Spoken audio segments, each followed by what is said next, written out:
Chongmarini sikang kok rejak tongmani soinong monu soilengtani ketal MDC borom ganang Hollywood chakma keplai enggai phaike monu hatino sap sutra khe tonani tei kobangma nangkokmani hamkharani samurok yafarjona kok rejak tongmano tini phasalo monu bazar komitini adongrokno logi tiyei tamo bialo khlaijak tong abono cherna nokorka MDC Hollywood chakma bini as hamurokno nugoi monu hatini baniya khlainai rok belaikno khawa hamjakmung mangthili nukjagai phaika নাইনে দিতাম থাকা চিনি ধন্যবাদ আমাদের media বন্ধুদেরকে।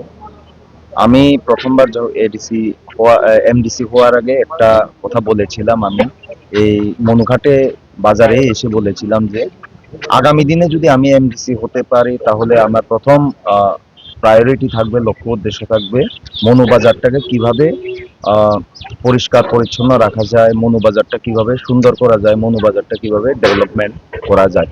আর এটারও একটা part বা একটা অঙ্গ হিসেবে আমি আজকে মনুবাজারে এসেছি, এখানে ভিজিট করছি। বিভিন্ন জায়গাতে অনেক সমস্যা রয়েছে।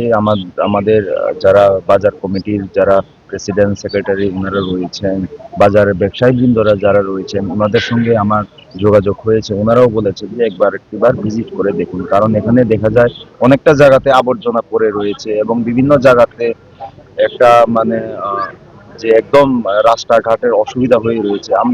আমার চেষ্টা করব যে আগামী দিনে যাতে আমরা মনুবাজারটাকে একটা সুন্দর স্মার্ট তো বলতে আমরা যতটুকু পারি স্মার্ট একটা মনুঘাট যাতে আমরা আগামী দিনে করতে পারি এবং যাতে বাজারের মধ্যে যারা বাজার করতে আসে, বাজারের যারা মানে আমাদের কাস্টমার যারা আসে তাদের যাতে অসুবিধা না হয়, তারাও একটা স্বাচ্ছন্দ্যবোধ যাতে আপনারা দেখুন এখানে বাজারে বিভিন্ন জায়গাতে আবর্জনাগুলি বিভিন্ন জায়গাতে ফেলে রাখা হয়েছে এবং আমি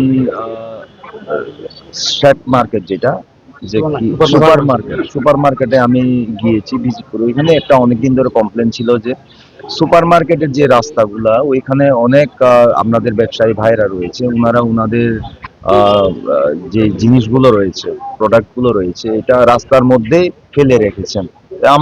আমি অনুরোধ করেছি ওনাদেরকে রাস্তাটা যাতে থাকে, ভালো করে থাকে এবং আবর্জনা যেটা রয়েছে এটাও যাতে আমরা বিডিও সাহেব কিছুক্ষণ আগে এসে গিয়েছে, আমি বিডিও সাহেবকে কল করেছি, উনি এসে গিয়েছেন।